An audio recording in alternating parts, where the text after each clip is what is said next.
Halo semuanya, selamat datang di channel Mada IP.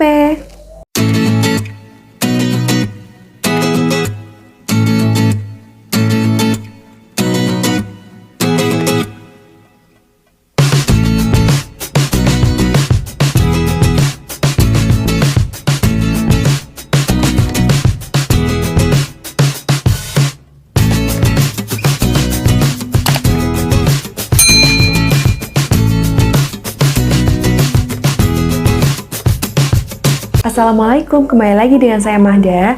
Dan di video kali ini saya mau bercerita dan memberikan tips tentang melahirkan normal dengan nyaman dan minim trauma, khususnya untuk para pejuang LDR, di mana kita harus benar-benar sudah siap untuk melahirkan dengan tenang dan tetap fokus walaupun tanpa didampingi suami. Tapi sebelumnya saya mohon maaf apabila nanti saya ada kata-kata yang salah atau kata-kata yang kurang, karena di sini saya bukan dokter, bukan bidan, bukan perawat, bukan di ahli kesehatan, dan di sini saya cuma ibu rumah tangga biasa yang ingin berbagi cerita dan memberikan tips-tips sesuai dengan apa yang pernah saya alami. Jadi nanti kalau misalnya ada kata-kata yang kurang, nanti bisa ditambahkan atau dikoreksi di kolom komentar. Atau bisa juga menambahkan pengalaman kalian di kolom komentar juga. Nah, mau tahu apa aja tips-tipsnya? Tolong di like dulu video ini, komen, share, dan subscribe YouTube channel Mahda IP. Jangan lupa nyalakan lonceng notifikasinya supaya kalian gak ketinggalan video-videoku selanjutnya.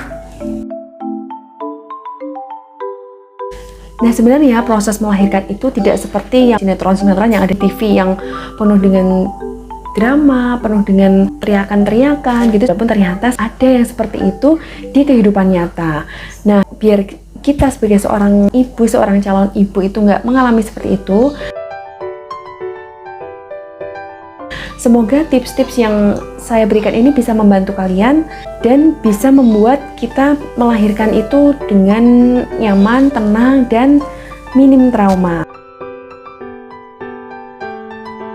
Nah, tips yang pertama adalah kita harus bisa mempersiapkan fisik dan mental dulu sebelum hamil. Persiapan fisik dan mental ini termasuk persiapan lahir batin lah ya, jiwa dan raganya kita tuh harus sudah siap dulu. Karena mempunyai anak itu kan tanggung jawabnya tuh sangat besar dan ini seumur hidup gitu loh, tanggungannya tuh dunia dan akhirat gitu. Jadinya memang harus benar-benar disiapkan jauh sebelum hamil gitu. Jadinya saat program hamil itu kita bisa menyiapkan dulu mental kita bahwa kita tuh emang benar-benar sudah siap untuk menjadi seorang calon orang tua gitu. Nah, di video saya sebelumnya saya sudah membahas tentang program hamil yang pernah saya lakukan saat LDM. Jadinya di sana saya bercerita tentang hal apa saja yang saya lakukan, baik dengan olahraga, jalan kaki, dan kegiatan fisik lainnya yang mendukung kita untuk bisa segera hamil gitu. Lebih lengkapnya cek di playlist hamil dan menyusui ya. Nah, persiapan fisik untuk bisa melahirkan normal yang saya lakukan adalah berjalan kaki setiap pagi minimal 30 menit setiap harinya. Lanjut dengan yoga yang saya lihat di YouTube. Sesekali mengikuti kelas maternity karena di sini banyak sekali teman seperjuangan untuk berbagi cerita. Kita bisa mengikuti komunitas di Facebook, Instagram, atau grup WA untuk saling sharing. Jangan lupa untuk makan makanan yang bergizi dan seimbang, dan kalau bisa dihindari junk food ya, supaya ketubannya tetap bersih. Jangan lupa minum air putih yang cukup dan minum vitamin. Boleh juga ditambah dengan susu, walau ini nggak wajib ya. Buat yang pintar renang, kita bisa belajar nafas dengan berenang. Tapi karena nggak bisa berenang, saya hanya belajar inhale dan exhale. Lalu saya melakukan senam Kegel seperti menahan pipis. Selanjutnya saya mengepel jongkok supaya kepala janin lebih mudah untuk masuk ke dalam panggul. Istirahat yang cukup dan jangan terlalu lelah. Jangan lupa untuk memeriksakan diri ke dokter dan bidan untuk mengetahui perkembangan dan kesehatan ibu dan janin. Pokoknya apa aja bisa kita lakukan sesuai dengan kemampuan kita. Yang pasti kegiatan fisik ini bisa membantu kita dalam proses persalinan. Nah, untuk persiapan mental sendiri, menurut saya selama kita melalui proses kehamilan itu semakin lama mental kita akan semakin terbentuk gitu loh. Jadinya nggak akan ada ketakutan lagi buat bayang-bayang melahirkan itu adalah hal yang menyeramkan gitu. Justru semakin dekat kita dengan HPL, kita bisa semakin ingin cepet-cepet gitu loh, ingin cepet-cepet kapan sih ini, kapan pengen segera lahir gitu lah, pengen segera lahir. Jadi sebisa mungkin kita harus bisa menghindari stres ketika hamil, karena ini sangat berpengaruh banget buat kondisi janin loh. Yang pasti kegiatan fisik yang sebelumnya saya sebutkan itu sangat membantu kita supaya kita tidak stres saat hamil. Ibu juga bisa mendengarkan musik ketika hamil karena ini bisa sangat membantu ibu hamil supaya bisa tetap rileks, tetap tenang, dan menghindari kecemasan-kecemasan saat hamil. Tidak hanya untuk ibunya, mendengarkan musik juga bermanfaat untuk menstimulasi janin. Apalagi di usianya yang sudah di trimester 3, di mana kemampuan pendengarannya sudah mulai berkembang. Selain mendengarkan detak jantung ibunya, aliran darah ibunya, nafasnya, bayi juga sudah bisa mendengar suara dari luar, salah satunya adalah musik. Dan biasanya bayi akan merespon dengan gerakan atau tendangan. Lucu ya? Tendangan-tendangan gemes inilah yang membuat ibu tuh semakin bahagia. Karena kita jadi ngerasa ada teman ngobrol dan kita nggak merasa sendiri. Terutama buat pasangan-pasangan LDM yang pengennya tuh dimanja, dielus-elus terus sama suami. Gak apa-apa, yang penting nanti kalau suami sudah pulang, itu kita bisa melus perut ibu supaya bisa sama-sama merasakan gerakan bayi. Kita juga bisa melakukan baby moon, yaitu adalah bulan madu bersama pasangan sebelum kita melahirkan. Tujuannya ya bener refreshing sebelum jadi orang tua, karena setelah jadi orang tua akan sulit mendapatkan waktu-waktu berdua. Dan dengan baby moon ini diharapkan kita bisa jadi lebih dekat dengan suami, mengurangi stres, dan lebih rileks lagi untuk menghadapi persalinan.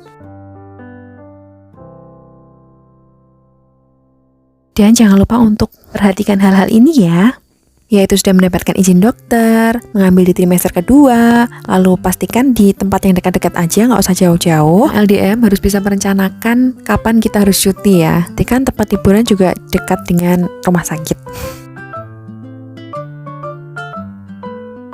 Baca atau menonton birth story yang positif, jadinya kita bisa melihat di blog, di vlog, dan di YouTube itu kan banyak juga ya perjuangan-perjuangan melahirkan. Itu sampai sekarang pun saya juga masih senang gitu melihat perjuangan-perjuangan melahirkan sampai bayi itu lahir, sampai dipeluk kedekapan. Itu saya senang juga gitu mendengar, membaca, melihat, menonton cerita-cerita seperti itu, dan itu membuat haru tersendiri karena mengingat perjuangan-perjuangan yang pernah saya alami gitu.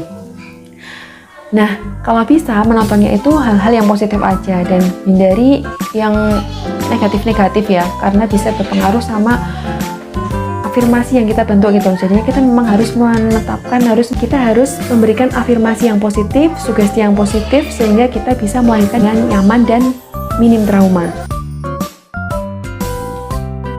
Nah, untuk doa dan amalan saat hamil, saya masih menggunakan doa dan amalan ketika hamil ini.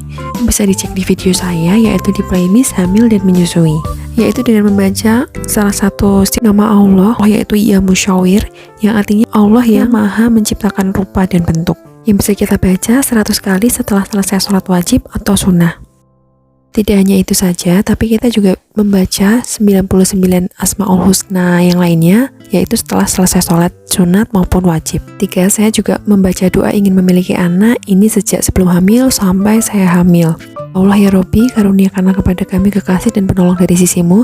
Jangan biarkan kami sendiri tanpa keturunan, sedangkan kau adalah sebaik-baik memberi warisan. Hanya setelah selesai sholat saja, tapi ini saya baca ketika sujud dalam sholat.